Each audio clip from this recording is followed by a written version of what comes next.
1971 की लड़ाई में पाकिस्तान ने एक महत्वाकांक्षी पहल करते हुए जैसलमेर सेक्टर में अपने करीब 2000 सैनिकों को टैंकों के साथ घुसा दिया। उनका मकसद था अचानक हमला करके रामगढ़ और जैसलमेर पर कब्जा करना।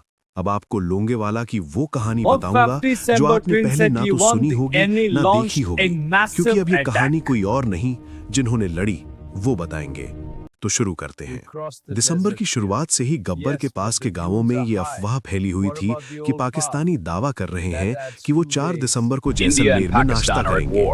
3 दिसंबर को भारत के कई हवाई ठिकानों पर हमला करके पाकिस्तान ने ऑपरेशन चंगेज खान की शुरुआत कर दी थी। 5 दिसंबर 1971 को भारतीय सैन्य इतिहास की एक महत्वपूर्ण तारीख मानी जाती है। 4-5 दिसंबर की दरमियानी रात एक चांदनी रात थी। लोंगेवाला के आसपास हल्की हवा चल रही थी। लोंगेवाला की चौकी पर 23 पंजाब की अल्फा कंपनी को तैनात किया गया था। ये जगह जैसलमेर से 120, रामगढ़ से 55 और अंतर्राष्ट्रीय सीमा से 20 किलोमीटर दूर थी। लोंगेवाला रामगढ़ रोड पर एक समतल जमीन पर एक हेलीपैड बनवाया गया था, जिसकी चौकी से दूरी 700 मीटर थी। भारतीय सैनिकों के पास 2 मीडियम मशीन गन, 81M के 2 मोर्टार, हमला करने वाले टैंकों से बचाव के लिए कंधे से चलाए जाने वाले 4 रॉकेट लॉन्चर्स और एक रिकॉइललेस गन थी। उनके पास कुछ बारूदी सुरंगें थीं जिन्हें तब तक बिछाया नहीं गया था। चौकी के इंचार्ज मेजर कुलदीप सिंह चांदपुरी ने कैप्टन धर्मवीर भान के नेतृत्व में कुछ सैनिकों को आगे गश्त लगाने के लिए भेजा था। बाद में धर्मवीर भान ने एयर मार्शल भरत कुमार को दिए इंटरव्यू में बताया था, रात की शांति अचानक टैंकों के इंजन से पैदा हुई हल्की आवाज और उनके धीरे धीरे आगे बढ़ने की गड़गड़ाहट से भंग हो गई। शुरू में हमें अंदाजा नहीं लगा कि ये आवाज कहां से आ रही है। हमारी पूरी प्लाटून ध्यान लगाकर उस आवाज को सुन रही थी। जब आवाज बढ़ती चली गई तो मैंने company commander major Kuldeep Chandpuri से वायरलेस से संपर्क किया। उन्होंने मुझसे कहा, हो सकता है कोई वाहन बालू में फंस गया हो, परेशान होने की जरूरत नहीं है।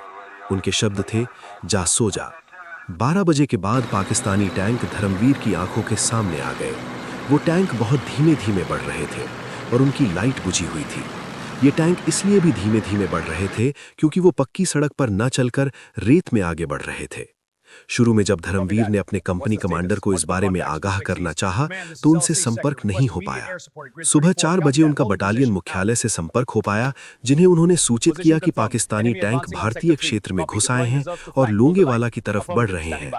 मेजर चांदपुरी ने बटालियन मुख्यालय से फोन कर और कुमुक और हथियारों की मांग की।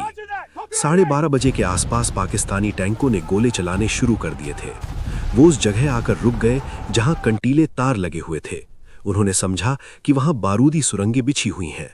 डॉक्टर ऊबी थपलियाल अपनी किताब the Indian 1971 war and illustrated history में लिखते हैं, इसका फायदा उठाकर भारतीय सैनिकों ने अपनी स्थिति थोड़ी मजबूत कर ली। जैसे ही सूरज की पहली किरण फूटी, पाकिस्तानी सैनिकों ने भारतीय चौकी पर हमला बोल दिया। जब मेजर जनरल RF कंभाता को इसकी खबर लगी तो वो अचानक हुए इस हमले से आश्चर्यचकित रह गए। उन्हें तुरंत अंदाजा हो गया कि ये गंभीर स्थिति है और उससे निपटने के लिए उनके पास बहुत साधन नहीं है। उनकी आशा की किरण वायुसेना थी। करीब 2 बजे रात को उन्होंने जैसलमेर हवाई ठिकाने के विंग कमांडर MS बाबा से वायरलेस रेडियो से संपर्क किया। एयर मार्शल भरत कुमार अपनी किताब the epic battle of Longewala में लिखते हैं, जैसलमेर हवाई ठिकाने पर मौजूद हंटर विमान रात में उड़ान नहीं भर सकते थे, इसलिए सुबह तक इंतजार किया गया। बेस कमांडर ने मेजर जनरल कंभाता से बात की और उन्हें आश्वस्त किया कि सुबह की पहली किरण पर हंटर विमान उड़ान भरेंगे और पाकिस्तानी टैंकों को ढूंढकर खतरे को बेअसर करने की कोशिश करेंगे।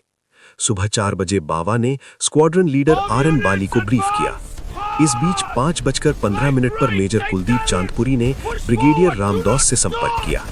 रामदौस ने बाद में हालात का वर्णन करते हुए कहा, जब पाकिस्तान का लीड टैंक लोंगेवाला पोस्ट के दक्षिण पश्चिम में गोटारू रोड पर सिर्फ 1 किलोमीटर रह गया तो चांदपुरी ने अपनी रिकॉइललेस गन से उस पर फायर किया, लेकिन निशाना सही नहीं लगा। बदले में पाकिस्तानी टैंक ने चौकी के ढांचे को मलबे में बदल दिया। सिर्फ उसके बगल में खड़ा मंदिर बचा रह गया। फिर उसने ऊंटों के लिए रखे गए चारे में आग लगा दी। इससे पहले पाकिस्तानी टैंकों को सीमा से 16 किलोमीटर की दूरी तय करने में 6 घंटे लग गए थे। पाकिस्तान की 18th कैवलरी के regimental commander brigadier Z Khan ने अपनी किताब the way it was inside the Pakistani army में लिखा, मैं जीप पर सबसे आगे चल रहा था और लोंगेवाला पोस्ट के दक्षिण में रिज तक पहुंच गया। करीब 7:30 पर मुझे लोंगेवाला की तरफ से विस्फोटों की आवाज सुनाई दी और धुएं ने पूरे आसमान को घेर लिया। जैसे ही पाकिस्तानी टैंक लोंगेवाला की चौकी पर अगला हमला बोलने की तैयारी कर रहे थे, जैसलमेर से उड़े भारतीय हंटर उनके ऊपर आ गए। उस समय पाकिस्तान का लीड टैंक चौकी से मात्र 1000 गज की दूरी पर था। हंटर्स को देखते ही पाकिस्तानी टैंक गोलाई में घूमने और धुआं निकालने लगे। हंटर फाइटर विमान चला रहे थे स्क्वाड्रन लीडर डी.के. दास और फ्लाइट लेफ्टिनेंट रमेश गोस्वामी। बाद में डी.के. दास ने एक इंटरव्यू में बताया, जब मैं लोंगेवाला के पास पहुंचा तो मैंने नीचे जो दृश्य देखा उसे मैं जिंदगी भर नहीं भूल सकूंगा। जमीन पर दुश्मन के टैंक काली माचिस के डिब्बे की तरह लग रहे थे। उनमें से कुछ खड़े हुए थे तो कुछ चल रहे थे। मैं देख सकता था कि हमारे ऊपर ट्रेसर फायर किए जा रहे थे। दास ने बताया कि उन्होंने विमान भेदी तोपों की रेंज से बचने के लिए पहले ऊंचाई बढ़ाई और फिर अचानक गोता लगाकर और दिशा बदलकर हमला करने का फैसला किया। दास याद करते हैं, जैसे ही मेरे रॉकेट्स ने टैंक को हिट किया, अचानक सारे टैंक आगे बढ़ना बंद कर दिए। इसके बाद बारी रमेश की थी। मेरी तरह वो भी नीचे आया और उसने भी एक टैंक बर्बाद किया। इसके बाद दास और रमेश ने 2 बार और टैंकों पर हमले किए। अपने ऊपर होते हमलों से बचने के लिए पाकिस्तानी टैंकों ने चक्करदार तरीके से चलना शुरू कर दिया। इससे धूल उठनी शुरू हो गई और भारतीय पायलटों के लिए टैंकों का निशाना लेना मुश्किल हो गया। रॉकेट खत्म होने के बाद स्क्वाड्रन लीडर दास ने 30 mm एडम गन का एक बर्स्ट एक टैंक पर लगाया, जिससे उसमें आग लग गई। इसके बाद सूर्य अस्त होने तक थोड़ी थोड़ी देर पर भारतीय विमानों का पाकिस्तानी टैंकों पर हमला जारी रहा। दोपहर होते होते भारतीय वायुसेना ने पाकिस्तान के 17 टैंक और 23 अन्य वाहन बर्बाद कर डाले थे। पाकिस्तानी ब्रिगेडियर जेड खान ने लिखा, सुबह 7 बजे से पूरे दिन भर में भारतीय वायुसेना के 4 हंटर विमान बिना किसी प्रतिरोध के हमारे ऊपर आकर बम बरसाते रहे। जैसे ही रात हुई, हवाई हमले बंद हो गए। उस समय पाकिस्तान के पास 2 विकल्प थे। नंबर 1, वो अपनी सीमाओं में वापस लौट जाए या फिर से संगठित होकर अपने मूल उद्देश्य रामगढ़ और जैसलमेर पर कब्जा करने की दोबारा कोशिश करें। ऐसा लगता है कि उन्होंने रामगढ़ और जैसलमेर पर कब्जा करने का विचार तो त्याग दिया। उसी रात 22 कैवलरी के पाकिस्तानी सैनिक मसीतवारी भीत और गब्बर के क्षेत्र में वापस लौट गए, लेकिन लोंगेवाला पर कब्जा करने का विकल्प अभी भी उनके पास था। ब्रिगेडियर जहांजेब अरब के नेतृत्व में एक पाकिस्तानी ब्रिगेड ने अगली सुबह लोंगेवाला पर हमला करने की फिर योजना बनाई। 28 बलूच से भी कहा गया कि वो लोंगेवाला जैसलमेर रोड पर बढ़कर गोटारू पर कब्जा कर लें। शाम होते होते लोंगेवाला की लड़ाई खत्म हो चुकी थी। इस लड़ाई में पाकिस्तानी सैनिकों की हार का कारण था उनके शर्मन और T-59 चीनी टैंकों का रेगिस्तान में बहुत धीमी गति से आगे बढ़ना। ओवरहीटिंग की वजह से कई पाकिस्तानी टैंकों के इंजन फेल हो गए और उन्हें पाकिस्तानी सैनिकों को वहीं छोड़ना पड़ा। खुले रेगिस्तान में उनके टैंकों को कोई कवर नहीं मिला।